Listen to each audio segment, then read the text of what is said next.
Las subidas experimentadas por los índices americanos el pasado viernes fueron muy fuertes y además ampliamente seguidas por muchas compañías y muchos sectores. Sin embargo, si nos fijamos en el conjunto de la semana, veremos que el comportamiento de los sectores ha sido muy dispar. Sectores como el de materiales o consumo discrecional han mejorado su fuerza relativa tendencial, pero por el contrario, también nos encontramos con sectores como el de energía, consumo básico, industrial o inmobiliario, que ha perdido fuerza relativa tendencial. Mi nombre es Juan Ignacio Marrón, soy el fundador de Inversores Institucionales, el canal de YouTube y de Telegram donde analizamos el mercado y la economía desde una perspectiva 100% cuantitativa.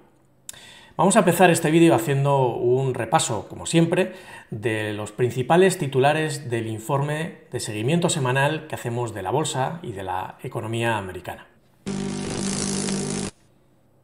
Dejadme que os recuerde que el próximo miércoles 7 de junio a las 8 de la tarde vamos a hacer un directo en YouTube donde vamos a aprovechar para revisar la metodología de inversores institucionales. Permite analizar la situación de los activos financieros a partir de los niveles institucionales, la actividad de los market makers, de los creadores de mercado, y a partir de las zonas de giro, los puntos en los que, en nuestra opinión y con nuestros modelos cuantitativos, parece que puede tener más probabilidad de que se produzca un cambio en el posicionamiento de los inversores institucionales. De esto hablaremos el próximo miércoles y os invitamos a que participéis y hagáis todas las preguntas porque el objetivo de este directo es que conozcáis bien la metodología y que interpretéis de forma 100% autónoma la situación de cada activo a partir de la información que compartimos en el canal de Telegram de forma 100% gratuita y que está disponible para todos vosotros. Ahora sí, pasamos a revisar los principales titulares del informe de seguimiento semanal que actualizamos todos los sábados. Es un informe de 47 páginas que resumimos en este vídeo en unos pocos minutos. A diferencia de lo que ha sucedido en semanas anteriores, en esta última, la bolsa americana ha recibido 2.306 millones de euros frente a las salidas a las que nos ha tenido acostumbrados en los últimos meses. En cambio, la renta fija ha tenido unas salidas y muy importantes de más de 12.000 millones de dólares en esta última semana. Aún así, el saldo del conjunto del año para la renta fija arroja una cifra positiva de 45.337 millones de dólares frente al saldo negativo de 248.000 millones de la renta variable americana. Pensamos honestamente que es complicado que el performance de la bolsa americana sea mejor desde un punto de vista relativo al de otras regiones o incluso a otros activos financieros mientras se sigan produciendo salidas de forma continuada en los flujos netos de efectivo, como se está reflejando en esta gráfica. Pasamos rápidamente a comentar la fuerza relativa tendencial. Lo decíamos al principio del vídeo. A pesar de que las subidas del viernes fueron muy generalizadas, el conjunto de la semana no refleja lo mismo. Tanto es así que en realidad el 64% de los sectores presentan una fuerza relativa tendencial alcista, superior a 25, mientras que la semana pasada estábamos en el 73% de los sectores. Por lo tanto, la situación del S&P 500 no podemos decir que en términos de este indicador sea mejor, más fuerte que la de la semana pasada. De hecho, en conjunto, la fuerza relativa tendencial se mantiene estable en más 27, seguimos estando en zona alcista, en la medida en que cotiza por encima de 25, que es el límite que determina la zona alcista de la zona lateral alcista, pero si os dais cuenta el porcentaje ha disminuido. Por tanto, la posición corta que abrimos el pasado día 26 de mayo, porque la fuerza relativa tendencial había caído de más 52 máximos relativos a más 27, la mantenemos una semana más. Habríamos cerrado esta posición si por el contrario la FRT, que se ha mantenido estable esta semana, hubiera subido, es decir, que de verdad la bolsa americana hubiera reflejado con esas subidas una fortaleza interna mayor que la de la semana anterior. En la medida en que está repitiendo la misma lectura, mantenemos la posición corta que abrimos en los 4.205,5 puntos en el S&P 500. De hecho, esta tabla refleja las operaciones que se han hecho desde el 5 de noviembre del 2021 y en la última línea veréis que aparece la posición abierta, en este caso con una pérdida latente del 1,8%, que se corresponde con la subida semanal que ha experimentado el S&P 500 en la semana pasada. Pero, como decimos, mantenemos la posición abierta una semana más. Recordamos qué vamos a hacer con esta operación. Si a finales de esta semana la FRT pasa de 27 a un valor superior, estará aumentando la fuerza relativa tendencial, la fuerza interna de la bolsa americana, y por prudencia cerraríamos la posición de cortos. Si por el contrario se mantuviera estable, como ha sucedido esta semana, o bajara a niveles inferiores a 27, seguiríamos manteniendo la posición corta. Bueno, pues dicho esto, vamos a ver cuál es la situación de las carteras que construimos a partir de esos niveles institucionales que forman parte del ADN de este canal, de esos nivel de los market makers, nivel institucional superior y nivel institucional inferior. Pero como para saber qué cambios se han producido en las carteras, primero tenemos que conocer cuáles son estos niveles, lo reflejamos aquí, precisamente en esta tabla. Y lo que vemos es que, como consecuencia de las subidas del pasado viernes, se ha producido un cambio. Y es que el Russell 2000, que era el único de los 4 índices americanos que estábamos siguiendo, que presentaba en ese momento predisposición bajista, con las subidas del viernes, superiores al 3%, ha pasado a tener predisposición alcista, al cerrar, en este caso, por encima del nivel de los market makers en 1.791 puntos. Cerró en 1.831 puntos, con mucha holgura respecto de esa cota, desde ese nivel que determina el régimen alcista o bajista en el que se puede encontrar cada uno de los activos. Importante también señalar la caída muy significativa en el índice de volatilidad, en el VIX, hasta 14,6, que se corresponde con los niveles de febrero del 2020. Cuando hablamos de febrero del 2020 queremos decir simplemente niveles previos al crash producido por la pandemia del COVID. No debe interpretarse como fijaros porque resulta que son los niveles previos a una caída de un 30%. Para nada, simplemente queremos indicar que estamos ya en unos niveles prepandémicos y por lo tanto que estamos en unas cotas de riesgo que podíamos catalogar como bajas. Ahora ya sí vemos cuál es la situación de las carteras. Una vez que actualizamos con la entrada en la cartera de Long Only, la que veis en la parte superior de la pantalla, hemos incorporado el Russell 2000 el 2 de junio, el viernes, al precio del nivel de los market makers, 1.791, y al que le estamos ganando ahora mismo un 2,2%. Si os dais cuenta, la variación media de la cartera de las posiciones abiertas es de un 26,5% y podemos destacar pues, un Ethereum con un 57%, un Nasdaq al que le estamos sacando un 21,9% o un Nikkei al que le sacamos un 13,5%. Cada uno de ellos tiene su nivel de stop que viene determinado precisamente por el nivel de los market makers. Bueno, y en el caso de la cartera long short, lo que hemos hecho ha sido cerrar la posición corta que teníamos en el Russell 2000. Decíamos antes que era el único que tenía predisposición bajista de estos índices. Lo hemos cerrado ganándole un 0,4% y nos hemos puesto largos, igual que en la cartera long only, pues al nivel que hemos dicho, 1.791 puntos.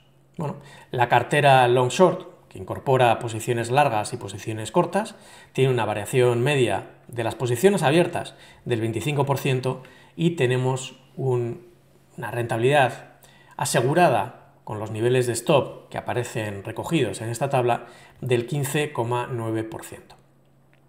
Bueno, pues ahora ya sí vamos a hacer un repaso de la situación macro, del cuadro macro de la economía americana. Y empezamos como siempre por la curva de rendimientos, que en este caso, si lo pinchamos, veremos que se encuentra en el 84% de grado de inversión de la curva de rendimientos. Es importante que señalemos que el el rendimiento de los títulos del Tesoro de vencimientos más cortos, como estamos viendo en esta tabla, se corresponden con vencimiento un mes, ha caído de manera muy significativa. De hecho, en el mes de mayo superó el 6% y ahora cotiza en el 5,26%. Bueno, pues esta caída, ¿a qué se debe? Se debe fundamentalmente al acuerdo, obviamente, entre demócratas y republicanos para ampliar el techo de la deuda. Esas conversaciones que tantos quebraderos de cabeza han provocado para las bolsas y que hacían temer en algunos momentos lo peor, lo que ocurrió en un 2011 con un default por parte del gobierno americano, incluso que supuso en 2011 una reducción del credit rating, de la calificación crediticia de la deuda de Estados Unidos. Bueno, pues finalmente los dos partidos se han puesto de acuerdo, como por otro lado era lo más probable que sucediera, y bueno, pues ahora estamos viendo cómo esto se traduce en una bajada importante de los rendimientos que están pagando los títulos a un mes. En todo caso, lo que seguimos viendo es que la curva sigue estando muy invertida. Tanto es así que los spreads del 10 años, 2 años, han caído algo respecto a la semana pasada, cuando estaban en 77 puntos básicos negativos, y esta semana ha caído 4 puntos básicos hasta menos 81 puntos básicos. Estamos todavía lejos de los mínimos del 8 de marzo, en los que cotizó con menos 107 puntos básicos, pero en todo caso tenemos que hacer seguimiento, porque si llegara a hacer nuevos mínimos, querría decir que el proceso de normalización de la curva de rendimientos probablemente no habría comenzado todavía. Llevamos ya 2 meses desde que se hicieron los mínimos en marzo, como estamos diciendo, en menos 107 puntos básicos, y eso nos hace pensar que junto con la entrada en positivo desde hace ya más de un mes, casi 2 meses, del spread 30 años, 5 años, pues que efectivamente la normalización de la curva de rendimientos de este spread al menos, del 10 años, 2 años, habría comenzado. Sin embargo, el 10 años, 3 meses, que ha caído y de manera significativa hasta menos 168 puntos básicos. El mínimo se produjo el 4 de mayo, hace poco más de un mes, en menos 189 puntos básicos. Estamos muy cerca. De hecho, a lo largo de la semana hemos estado rozando los 189 puntos básicos negativos. Por lo tanto, quizá en este caso no está tan claro si el proceso de normalización del spread 10 años, 3 meses realmente habría comenzado ya. El impacto que tiene la normalización de las curvas de rendimientos es importante que lo conozcáis. ¿Por qué? Porque tiene un efecto muy negativo para las bolsas. Esto se refleja en el análisis que hicimos, que compartimos en el vídeo del impacto de la macroeconomía en el S&P 500 y que lo tenéis disponible en el canal de YouTube. Ese escenario en particular, la normalización de la curva de rendimientos, era el más negativo de los 5 que estábamos analizando en ese vídeo. Hasta el punto de que no solo es que la bolsa tuviera un performance peor que su media histórica, sino que tenía incluso rentabilidades anualizadas en los siguientes 24 meses, los siguientes 2 años, negativas.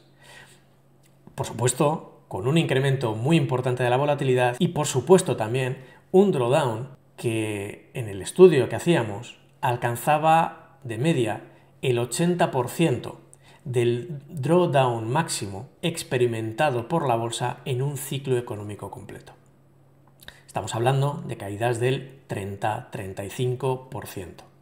Por lo tanto, sigamos la situación de estos spreads porque nos puede dar ideas de dónde estamos. En términos del régimen de mercado, seguimos en Goldilocks. La última actualización del GDP Now de la Fed de Atlanta sube del 1,9 al 2% su estimación de crecimiento en el segundo trimestre del 2023 y hace que sigamos estando en régimen de Goldilocks, es decir, aceleración del crecimiento y desaceleración de la inflación, pero nosotros pensamos que probablemente a lo largo de los próximos meses, según se vayan dando nuevos datos macroeconómicos, veamos cómo pasamos de Goldilocks a deflación, el régimen del que venimos precisamente y donde pensamos que probablemente vamos a volver en cuestión de unos meses. ¿Por qué? Porque pensamos que hay muchos indicios de que la economía americana efectivamente se está ralentizando. Y si es así, por definición, una desaceleración de la economía americana unida a una desaceleración de los precios, de la variación de los precios, de la inflación, nos lleva a un escenario de deflación. Muy bien, pues dicho esto, veamos también cuáles son las probabilidades que está descontando el mercado de futuros de los fondos federales respecto de las subidas y bajadas de tipos de interés que se puedan producir en las próximas reuniones del Comité Federal del Mercado Abierto de aquí a final de año. Lo que vemos es que en diciembre del 2023 la probabilidad de que haya subidas respecto del 5,25% en la que se encuentran a día de hoy los tipos de interés es de tan solo el 21,25%, y que la probabilidad de que se produzcan bajadas de tipos de interés son del 42,69%. Pero eso no quita para que en la próxima reunión del 14 de junio, es decir, que nos quedan 2 semanas, el mercado está descontando una probabilidad de subidas de 25 puntos básicos hasta el 5,5% superiores al 72%. Suben incluso al 82% en el mes de julio. Se produciría una pausa a continuación y no se tocarían los tipos de interés hasta probablemente el último mes del año, en el mes de diciembre. La diferencia respecto de semanas anteriores es evidente, y es que los inversores de futuros de los fondos federales están descontando esta semana que precisamente no va a haber bajadas de tipos de interés en lo que resta de año, en la medida en que es más probable que se mantengan los tipos de interés con una probabilidad de prácticamente el 60%, el 58%. Por tanto, parece que el mensaje que la Fed ha venido diciendo desde hace meses, que no tenía pensado bajar los tipos de interés y no preveía que fuera necesario bajar tipos de interés de aquí a final de año, parece que es la idea que está comprando el mercado. Pero como estáis viendo, la volatilidad de este mercado es casi tan grande como la de cualquier otro mercado financiero y por lo tanto nos podemos encontrar con unas variaciones importantes de las previsiones de aquí al futuro. ¿Por qué hacemos un seguimiento de todo esto? Pues sobre todo, no solo por si van a volver a subir los tipos de interés, que también y es muy importante, sino sobre todo para saber en qué momento el mercado descuenta que podrían comenzar las bajadas de tipos de interés, ya que el inicio de las bajadas de tipo de interés lleva aparejado un performance por parte de la bolsa peor que el de la media histórica. Es decir, o dicho de otra forma, que suele tener un resultado anual inferior al 7,5%, que es la media histórica de la bolsa en los últimos 70-80 años. Pasemos ahora a ver los indicadores de crecimiento del ciclo económico. ¿Dónde estamos? El Weekly Economic Index prevé que la economía americana crezca a finales de año a un ritmo del 1,17%. Es un ritmo muy bajo, sobre todo si lo comparamos con el de meses anteriores, que se encontraba por encima del 2 y del 3%. El GDP Now ya lo hemos comentado, ha aumentado una décima del 1,9 al 2% la previsión de la Fed de Atlanta. Pero además es importante que señalemos precisamente que el consenso de los bancos de inversión ha aumentado el crecimiento esperado para el segundo trimestre de 2023 del 0,4 al 0,8%. Aunque puede parecer que es una subida pequeña, estamos hablando de 4 décimas de una semana a otra y por lo tanto que efectivamente algo deben estar viendo que les haga pensar que este segundo trimestre no va a ser tan negativo como estaban previendo en semanas anteriores. Bueno, desde el punto de vista del Leading Economic Index de Conference Board, seguimos viendo pues, en la última revisión del mes de marzo que efectivamente sigue en negativo y prevé un escenario de recesión en los próximos 12 meses. El Weekly Leading Index de ECRI, más de lo mismo, nos marca un crecimiento negativo del 4% que se mantiene además en terreno negativo desde abril del 2022. Y por último, que la recesión es probable que se produzca con porcentajes de entre el 68 y el 79%, siguiendo o utilizando como referencia lo que estamos viendo aquí, que son los modelos de la Fed de Nueva York y de la Fed de Cleveland. Pasamos ahora sí a los indicadores de actividad productiva, y donde esta semana incorporamos como un indicador adicional el dato del índice de manufacturas de la Fed de Dallas, que ha caído 5,7 puntos hasta menos 29,1. Es una lectura muy negativa, la más negativa de los últimos 12 meses, y por lo tanto está hablando de una ralentización de la actividad productiva en este estado, que no habla precisamente bien del estado de salud, al menos de este sector, que suele además funcionar como indicador adelantado del crecimiento económico. Bueno, pasamos ya a los indicadores de consumo, donde el índice, hemos conocido la semana pasada el índice de confianza de Conference Board. Lo importante es que tanto el índice actual, es decir, el que mide la situación actual, y el de expectativas, lo que esperan que suceda en los próximos 6 meses, en los dos casos se ha deteriorado, ha caído. Estos son, igual que en el caso del índice de confianza de la Universidad de Michigan, son indicadores que no están normalizados y que por lo tanto tenemos que analizar en términos de la variación que se produce de un mes a otro, o de un trimestre, un semestre, un año, es decir, el periodo en el que queramos analizar cuál ha sido la evolución o la variación experimentada. Si lo vemos en términos del gráfico facilitado por The Conference Board, veremos que efectivamente, una vez más, nos encontramos con lecturas que están por debajo, si nos fijamos en el índice de expectativas, por debajo de 80. La línea 80, que la marcamos en rojo para que se distinga bien, es la que en su opinión determina cuando cotiza por debajo del índice de expectativas, una probabilidad de recesión en los próximos 12 meses. Quitando un mes en el que efectivamente cotizó por encima, llevamos muchos meses con lecturas por debajo de esta cota de 80 y por lo tanto con un riesgo de recesión, que al menos eso es lo que estima, este indicador de confianza de los consumidores.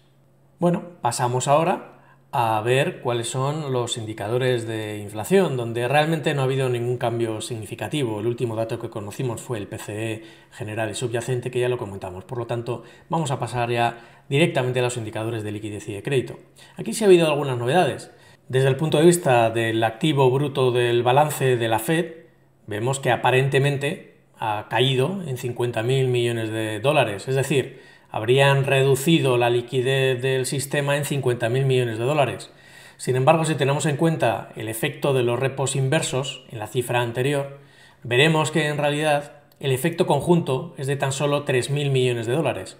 Dicho de otra forma, podríamos decir que en realidad la liquidez de la economía americana se ha mantenido bastante estable en la última semana, ya que solo se ha visto modificada en 3.000 millones de dólares, una cantidad irrisoria para lo que nos tiene acostumbrados la Reserva Federal. La línea de color naranja refleja el activo bruto del balance de la Fed, que como veis ha caído esta semana en una cantidad equivalente a 50.000 millones, pero por otro lado la línea azul, que tiene en cuenta el efecto de los repos inversos, vemos que ha subido. Bueno, pues este es el efecto conjunto. Lo que vemos es que desde abril del 2021, cuando hace máximos esta cota, esta línea azul, esta serie que indica el efecto conjunto de ambas métricas, pues vemos que la liquidez, la Fed la ha reducido en un 19,57%. En todo caso, las políticas no convencionales, que no solo vienen por el lado del quantitative easing, sino también por la vía del quantitative tightening vía repos inversos, como están haciendo ahora mismo, cuando el uso de los repos inversos es distinto del que se está utilizando, del que se está aplicando en esta ocasión, hará que efectivamente esas dos líneas, la naranja y la azul, converjan en un mismo punto. Ese será el momento en el que podamos decir que esas políticas no convencionales han finalizado. Pero no nos debería extrañar que antes de que se produzca ese momento, incluso nos encontremos ya con un nuevo momento en el que la Fed se vea obligada a volver al quantitative easing para tratar de compensar los déficits de crecimiento de la economía. Lo iremos viendo y lo iremos contando en estos vídeos. Bueno, pues desde el punto de vista del estrés del sistema financiero medido a través del indicador de la FED de San Luis, vemos que esta semana pues, ha mejorado porque ha vuelto a caer, ha caído en 0,1334. Sabemos que mientras esté por debajo de 0, las condiciones de estrés son mejores que la media histórica y en este caso ha mejorado, por lo tanto, pues es positivo desde el punto de vista de estabilidad del sistema financiero. Por otro lado, desde el punto de vista de las condiciones financieras medidas a través del indicador nacional de la FED de Chicago, pues en este caso sí ha empeorado algo. La semana pasada estábamos en 0,30 y en menos 0,30 y esta semana ha subido algo hasta menos 0,29. En todo caso, seguimos estando por debajo de 0 y por lo tanto no podemos estar hablando de que las condiciones de acceso al crédito, las condiciones financieras para los prestatarios que buscan apoyo financiero en las entidades bancarias, en los bancos, sea peor, sea más restrictivo que la media histórica. Por lo tanto, sí vemos que las condiciones de acceso al crédito han empeorado respecto de otros momentos de la historia, simplemente hace 5 meses eran bastante mejores que las actuales, pero en todo caso no podemos estar hablando, utilizando este indicador como referencia, de que las condiciones financieras son restrictivas. Bueno, y con esto ya pasamos, por último, a revisar muy rápidamente la agenda de la semana que viene y sobre todo con la idea de destacar 2 eventos. Uno, el lunes, que se conocerá a las 4 de la tarde el PMI no manufacturero de ISM. Y por otro lado, el viernes, con las nuevas peticiones del subsidio por desempleo en Estados Unidos. Decíamos la semana pasada, las últimas semanas en realidad, 275.000 es la cifra a partir de la cual si sube de esa cifra las peticiones de subsidio por desempleo en Estados Unidos, se podría estar destruyendo empleo de forma neta en Estados Unidos. La semana pasada conocimos un dato de empleo contradictorio. Por un lado, en una de las encuestas se creaba empleo, pero por otro lado se estaba destruyendo, hasta el punto de que la tasa de desempleo pasó del 3,4% al 3,7%. Los que hayáis visto el vídeo del impacto de la macroeconomía en el S&P 500, sabréis, porque lo decíamos en ese mismo vídeo, que a partir de 3,65% de tasa de desempleo, en el momento de hacer ese vídeo, porque ese porcentaje va cambiando, es el momento a partir del cual, si la tasa de desempleo superaba esa cota, podía empezar el ciclo de destrucción de empleo en Estados Unidos. Todavía es muy pronto y sobre todo teniendo en cuenta que partimos de un dato muy contradictorio, creemos que por prudencia debemos esperar a los próximos meses para ver cómo evoluciona ese dato. Pero en todo caso, las peticiones de subsidio por desempleo no deja de ser un indicador con una frecuencia mucho mayor y que por lo tanto nos puede dar una idea de si de verdad se está deteriorando o no el mercado laboral o si al menos está llegando a los límites de creación de empleo, porque estamos hablando ya de una economía en pleno empleo desde hace muchos meses. Bueno, lo iremos siguiendo y lo iremos comentando. Mientras tanto, pues vamos a pasar, como siempre, ya que damos por finalizada la revisión de este informe de seguimiento semanal, a la actualización de los niveles institucionales. Bueno, pues como todas las semanas empezamos con el Dow Jones. El Dow Jones sigue presentando predisposición alcista, está por encima del nivel de los market makers en 33.021. La semana pasada vemos que rompe al alza este nivel. El siguiente objetivo sería el nivel institucional inferior en 33.151, lo rompe también al alza. Siguiente objetivo sería nivel institucional superior en 33.402, también lo rompe al alza. Siguiente objetivo sería la zona de giro bajista, que se identifica tanto de orden principal como de orden menor en 33.805 puntos.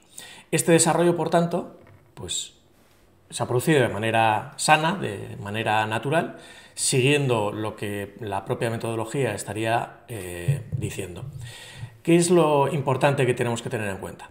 Primero, que este desarrollo al alza se produce después de que se identifique una zona de giro alcista de orden menor a un nivel superior a la anterior, donde además ya estaba empezando a desarrollar una zona de giro alcista de orden principal. Por lo tanto, la concatenación anunciaba que podía ser creciente a partir de ese momento, se confirma con la ruptura al alza de 33.206 puntos, la última zona de giro bajista de orden menor que habíamos identificado, y desarrolla ese tramo al alza que estamos viendo. ¿Cuál es la situación que tenemos ahora mismo con el Dow Jones? Pues que la zona de giro bajista de orden principal en 33.805 sigue cotizando por debajo de la última zona de giro bajista de orden principal en 34.184 puntos. Por tanto, mientras no supere este nivel e incluso se identifique una nueva zona de giro bajista de orden principal por encima de este nivel, el riesgo que corremos es que la concatenación de máximos y mínimos a partir de las zonas de giro de orden principal sea bajista, decreciente. Por tanto, tenemos que medir y controlar si efectivamente se llega a superar con nuevas zonas de giro bajistas los 34.184 puntos. Si no es así, la posibilidad de desarrollar un tramo al alza que incluso le pudiera llevar por debajo de la última zona de giro alcista de orden principal en 32.676 sigue estando ahí. Y tenemos que tener en cuenta que ese escenario es perfectamente factible. En caso de que cotice por debajo, como está haciendo, de 33.805 puntos, donde se encuentra la zona bajista de orden menor y de orden principal, debemos esperar que se produzcan correcciones que podrían llegar hasta el nivel institucional superior en 33.402. No hay nada que lo frene antes, de hecho la zona de giro donde podría formarse potencialmente una zona de giro alcista de orden menor está entre 33.132 y 33.198. Por lo tanto, antes de este punto no habría nada que pudiera frenar, al menos por ahora, una caída en el Dow Jones. Si rompiera al alza esta zona de giro bajista y por tanto desactivara estas zonas, esperaríamos que las subidas pudieran continuar, que es lo que tendría que suceder para que esta zona de giro bajista en 33.805 pudiera llegar incluso a superar la anterior que estábamos diciendo. Vale, pues pasamos ahora al SP500. También tiene predisposición alcista. Vemos que esta semana además el nivel de los market makers y el nivel institucional superior ha subido de manera, bueno, tampoco muy relevante, pero sí hay que tener en cuenta esta subida para lo que venga en las próximas semanas. La predisposición alcista le hace romper al alza, fijaros, el día 24 nivel de los market el nivel institucional superior. A partir de ese momento desarrolla varios tramos al alza, el segundo terminando este viernes en la zona de giro bajista en 4.285 puntos. Es también de orden menor. Como veis, prácticamente muy parecido en este sentido al Dow Jones. Pero la disposición de las zonas de giro de orden principal es totalmente distinta a las del Dow Jones. En este caso son mucho más alcistas, en la medida en que la concatenación de máximos y mínimos a partir de la unión de las zonas de giro alcistas y bajistas de orden principal sigue siendo creciente. Por lo tanto, pues la predisposición a subir del SP500 probablemente es mayor que la del Dow Jones en estos momentos. ¿Qué más podemos decir? Bueno, pues tenemos que controlar la zona de giro bajista en 4.285.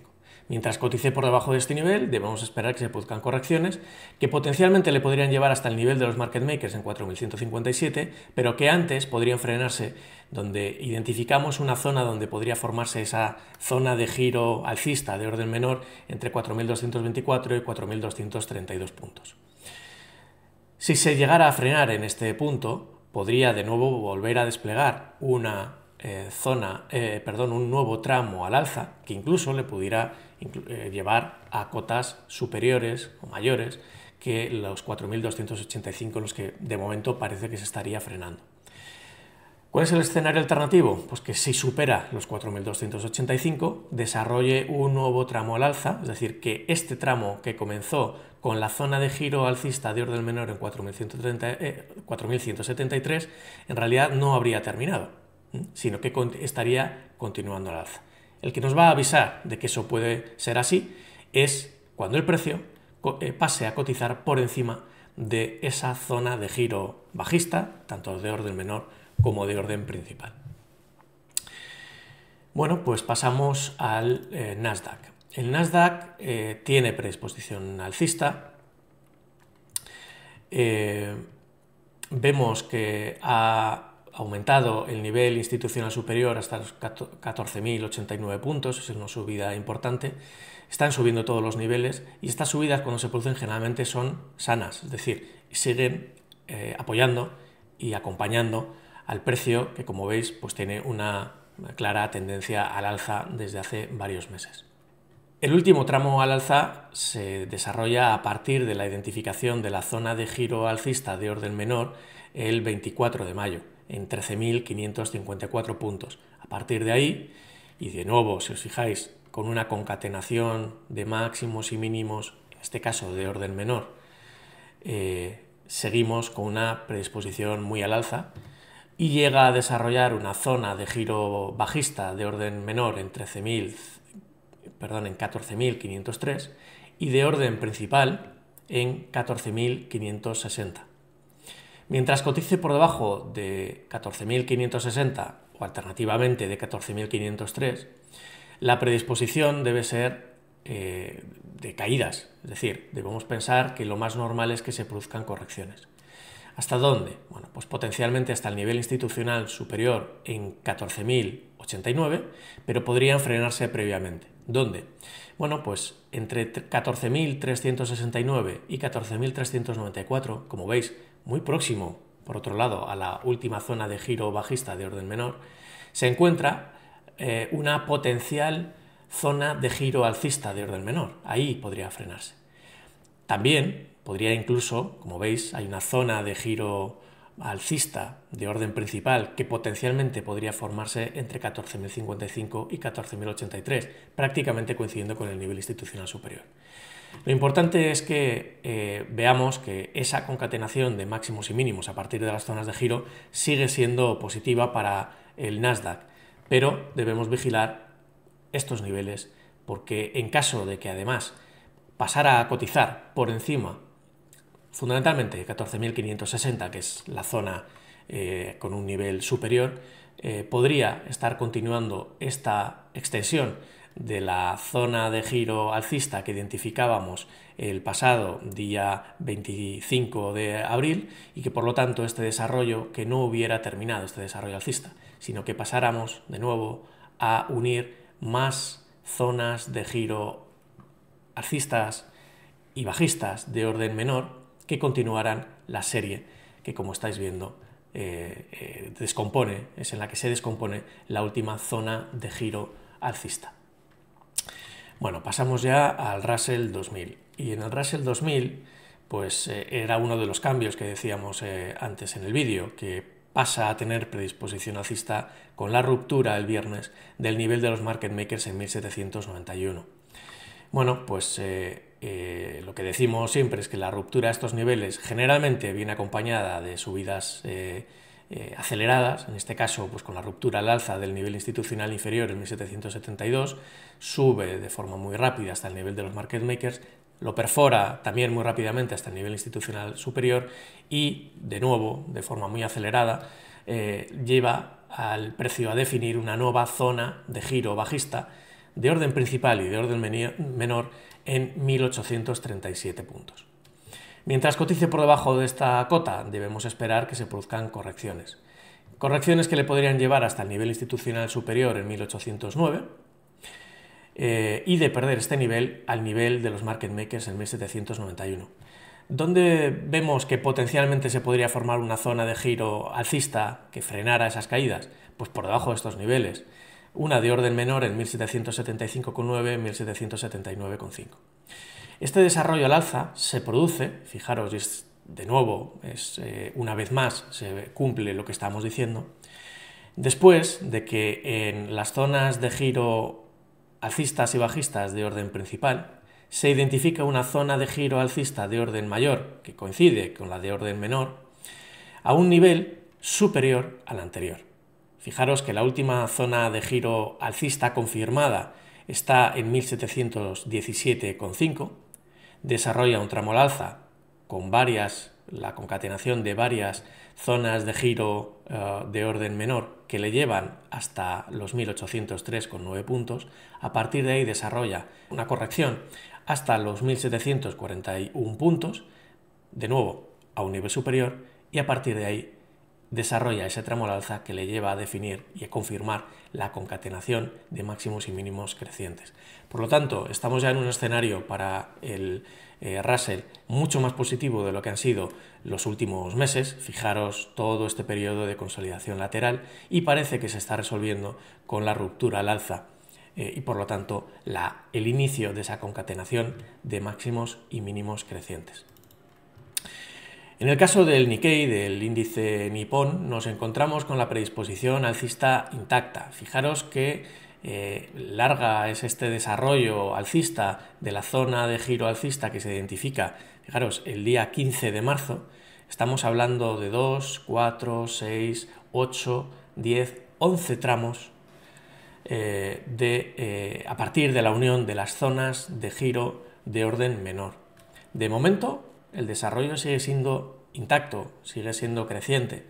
Por lo tanto, lo que podemos decir es que mientras cotice por encima, como está sucediendo ahora, de la última zona de giro bajista, que es tanto de orden principal como de orden menor, en 32.100 puntos, la continuación de las subidas es el escenario principal. Es decir, debemos esperar que probablemente esto no haya terminado y que por tanto siga experimentando subidas el Nikkei.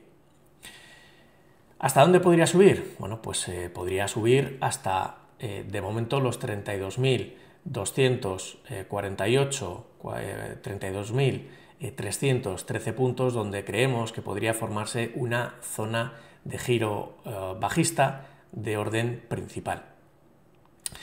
En todo caso, si, por el contrario, llegara a caer por debajo de 32.100 puntos, que es un escenario que debemos también contemplar, lo que esperaríamos es que se produjeran caídas que potencialmente le podrían llevar hasta el nivel institucional superior en 30.250 puntos, pero que, como vemos, podría frenarse previamente entre los 31.112 y 31.174, que es donde podría formarse una zona de giro alcista de orden menor, y que por lo tanto continuará esa concatenación de máximos y mínimos crecientes. De hecho, si veis, se encuentra a un nivel todavía también superior al anterior, que es la zona de giro alcista en 30.681 puntos que identificábamos el 31 de mayo. Bueno, pues pasando ya al índice de volatilidad, vemos que tiene predisposición bajista desde que la semana pasada rompe a la baja el nivel de los market makers en 19.13, pierde también el nivel institucional superior en 18.75 y se produce una caída acelerada que le lleva hasta el nivel institucional inferior en 17.95. Aquí lo que vemos es que rompe al alza este nivel, que además coincide prácticamente con las zonas de giro alcista en 17.7, tanto de orden principal como orden menor, rompe al alza el nivel institucional inferior en 17.94 y por tanto debemos esperar que se produzca una subida que podría llevarla hasta los 18.75. ¿Qué es importante que señalemos? Bueno, pues que, como decíamos en los vídeos de las semanas anteriores, la concatenación de los máximos y mínimos a partir de las zonas de giro de momento siguen siendo decrecientes, como estáis viendo. Decíamos hace un par de semanas, estamos en un momento crítico y no sabemos qué puede suceder porque podemos estar ante la concatenación de máximos y mínimos crecientes como la concatenación de máximos y mínimos decrecientes, y solo por la vía de ir comprobando qué zonas se identifican no vamos a llegar a saber dónde realmente estamos. Bueno, pues estamos en el escenario de la concatenación de máximos y mínimos decrecientes. Pasamos ahora al oro. En el caso del oro, tiene predisposición alcista, cotiza por encima del nivel de los market makers en 1879. Pero fijaros que en este caso la unión de los máximos y mínimos a partir de las zonas de giro pues es bastante más débil. De hecho, desde que el 4 de mayo identificáramos la zona de giro bajista en 2054 ha desarrollado un tramo a la baja, se frena en 1940, desarrolla un pequeño tramo al alza que le lleva hasta la última zona de giro bajista de orden menor en 1980 puntos, y esto es lo que le está llevando a cotas inferiores, a caídas. De momento parece que se está frenando en la zona de giro alcista de orden menor en 1947, pero potencialmente le podría llevar hasta el nivel institucional superior en 1927 puntos. De ser así, la concatenación de máximos y mínimos de orden menor sería decreciente y por tanto pues no sería positivo para el futuro del oro.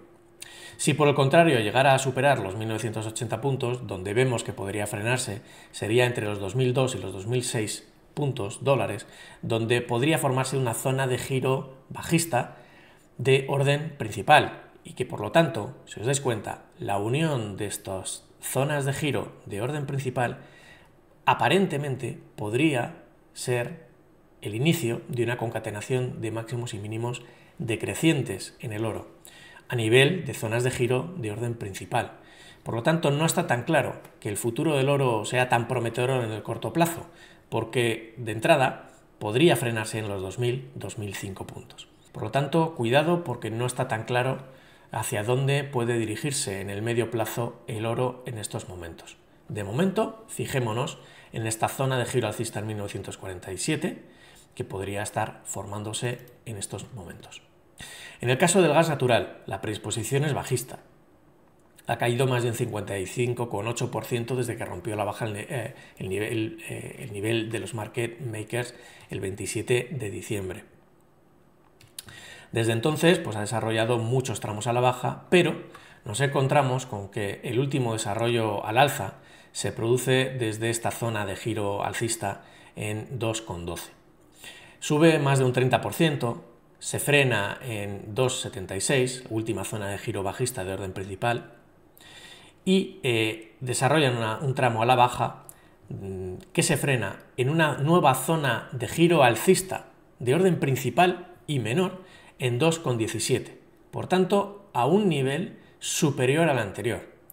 Por tanto, estamos ante la posibilidad del inicio de un tramo de máximos y mínimos crecientes a partir de la unión de las zonas de giro de orden principal. Y esto le podría llevar hasta niveles superiores a 2,76. De hecho, si llegara a superar el nivel institucional inferior en 2,96, que es donde se encuentra esta semana, podríamos decir que probablemente se estaría estaría finalizando el desarrollo a la baja y la predisposición bajista en el gas natural. Pero como veis, estamos de momento lejos, estamos en 2,25. Por tanto, debemos ver cómo se desarrollan las próximas zonas de giro, tanto de orden menor como de orden principal. Podría formarse y frenar una zona de giro bajista de orden menor entre 2,27 y 2,28. Y de orden principal entre 2,45 y 2,44 y 2,46. Por lo tanto, cuidado, porque de frenarse en este caso, la concatenación de máximos y mínimos anunciaría que podríamos estar probablemente más ante un movimiento lateral que ante un movimiento ya confirmado alcista o con desarrollos alcistas para el futuro. Por tanto, de momento tenemos que ser prudentes con el gas natural. Estamos probablemente más ante un movimiento lateral que ante el inicio de un desarrollo alcista, pero en todo caso, los movimientos alcistas muchas veces pasan por movimientos laterales en el más corto plazo. Por lo tanto, vigilemos los niveles que estamos diciendo. Si por el contrario llegara a perder la última zona de giro alcista en 2,177, pues la posibilidad de que empiece a desarrollar caídas que incluso le llevaran por debajo de 2,12 está ahí. De hecho, potencialmente se podría frenar entre 2,11 y 2,12, prácticamente los niveles anteriores. Por lo tanto, la debilidad en el gas natural no debemos olvidar que está ahí y tiene una predisposición bajista clara, pero es prometedor esta unión que está haciendo de zonas de giro alcistas, en este caso de orden principal. Bueno, pasamos al Brent, al petróleo. Bueno, decíamos en el canal de Telegram que el escenario alcista del del Brent, se mantendría siempre y cuando, aun perdiendo la última zona de giro alcista que habíamos identificado de orden menor en este nivel, no llegara a situarse por debajo de la última zona de giro confirmada alcista de orden principal en 71,71. Bueno, pues lo que vemos es que la semana pasada desarrolla ese tramo a la baja, que le lleva hasta el nivel de los market makers en 72,24, pero se frena en una zona de giro alcista en 72,09, es decir, por encima de la última zona de giro confirmada alcista de orden principal en 71,71. Se sigue manteniendo, por tanto, seguíamos manteniendo que un potencial escenario más alcista, más positivo para el petróleo, para el Brent, era posible. Y es lo que se ha desarrollado. La ruptura al alza del nivel de los market makers le lleva hasta el nivel institucional superior en 33,90, inferior en 73,94. La ruptura al alza de este nivel le lleva hasta definir una zona de giro bajista de orden menor en 77,87. ¿Cuál es el objetivo tras la ruptura del nivel institucional inferior en 73,94? Alcanzar el nivel institucional superior, que esta semana se encuentra en 81,38 puntos. Pero evidentemente, de momento, se puede estar frenando en esta zona de giro bajista de orden menor en 77,87. Es lo que está sucediendo. Mientras cotice por debajo de este nivel, debemos esperar correcciones que le podrían llevar hasta el nivel institucional inferior en 73,94. En caso de que, por el contrario, rompiera al alza 77,87, estaría desactivando esta zona de giro bajista de orden menor, lo que le podría llevar a cotas superiores. Identificamos una potencial formación de zonas de giro bajistas de orden principal en 79,36, 79,52. De ser así, estaríamos confirmando la concatenación de máximos y mínimos crecientes a partir de la unión de las zonas de giro de orden principal en el Brent, lo cual sería bastante alentador para el futuro del petróleo. En todo caso, como veis, esta potencial formación de la zona de giro bajista se encuentra ya en una región que coincide con la directriz bajista que se construiría a partir de la unión de los máximos decrecientes que se desarrollan desde junio del 2022. Por lo tanto, bueno, cuidado, porque el riesgo de que se frene en estos niveles está ahí. Muy bien, pues pasamos ahora al euro contra el dólar. Bueno, pues el euro contra el dólar tiene una predisposición al alza, rompe al alza el nivel de los market makers en 1,065 el pasado 31 de mayo.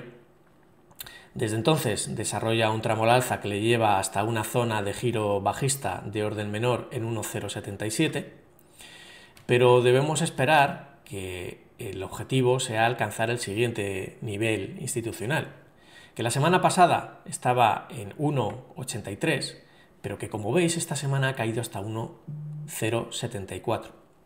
Por lo tanto, mientras cotice por debajo de la zona de giro bajista de orden menor, debemos esperar que se produjeran correcciones, que son las que se han producido, y vemos que se identifica una zona de giro alcista de orden menor en 1,07. Ahora mismo esta zona de giro alcista de orden menor está desactivada, está cotizando por debajo de este nivel. Por lo tanto, correr el riesgo de que la cotización del euro contra el dólar siga cayendo, y siga cayendo hasta el nivel de los market makers en 1,065 o hasta una potencial formación de una zona de giro alcista de orden principal entre 1,629 y 1,065. Por otro lado, si llegara a pasar a activar la zona de giro alcista de orden menor porque cotizara por encima de 1,07, la posibilidad de alcanzar el nivel institucional superior en 1,074 es alta. De hecho, sería el objetivo de esa subida.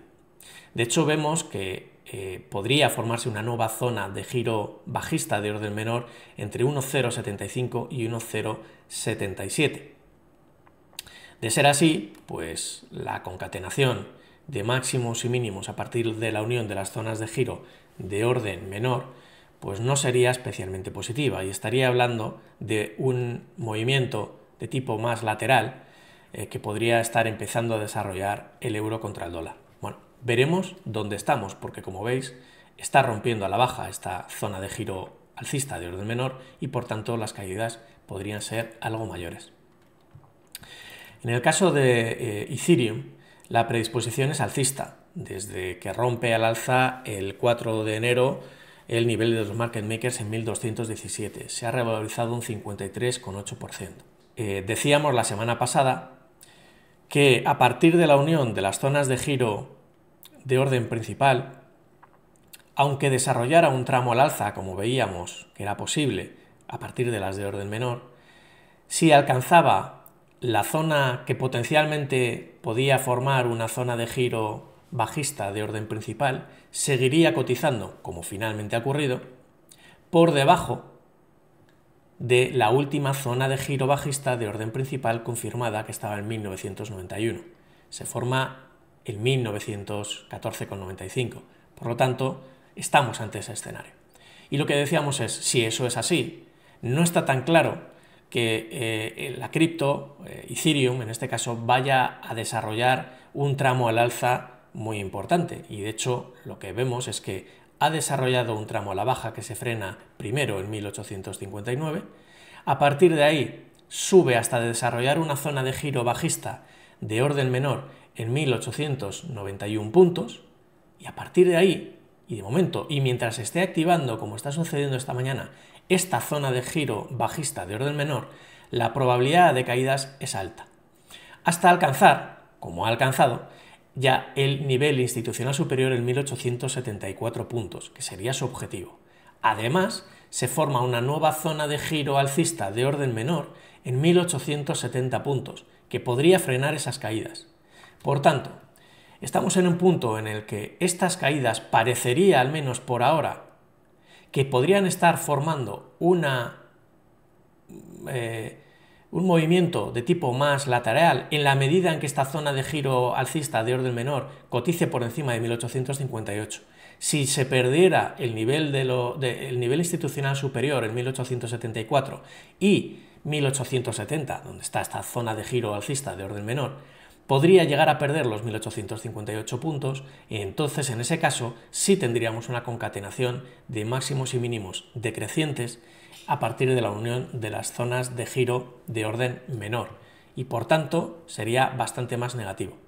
¿Dónde podría frenarse?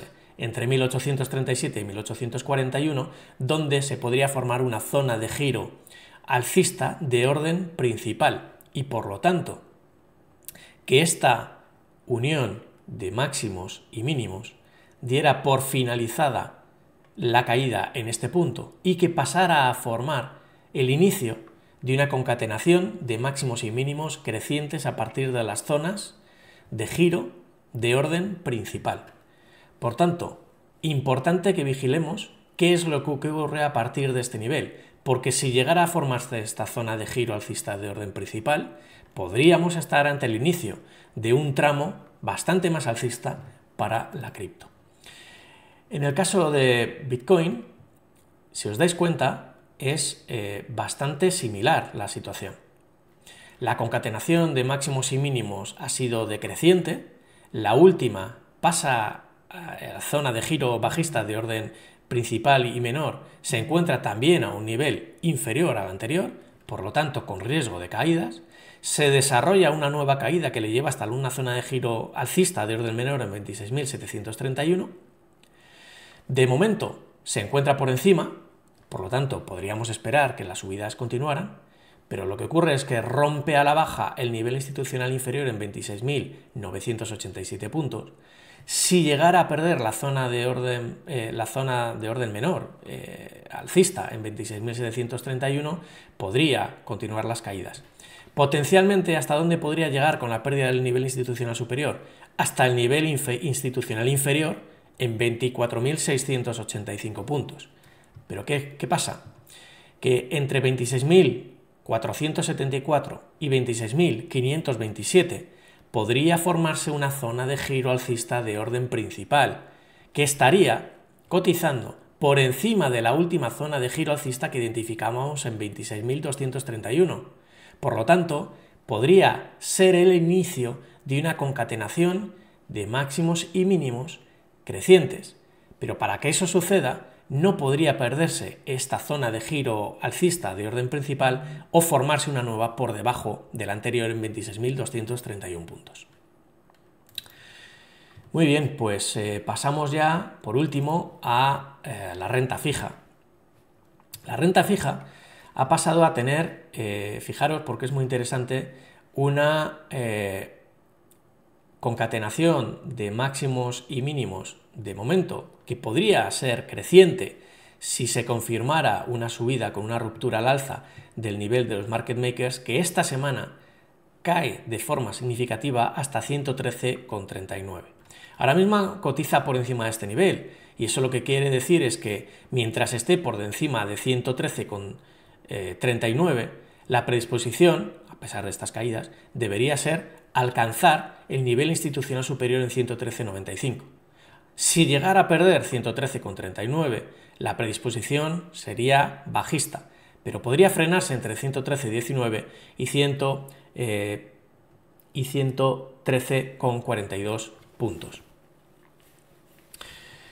Si llegara a romper al alza el nivel institucional superior en 113,95, esperaríamos que desarrollara un nuevo tramo al alza que le podría llevar hasta 114,57, 114,80, donde podría formarse una zona de giro bajista de orden menor.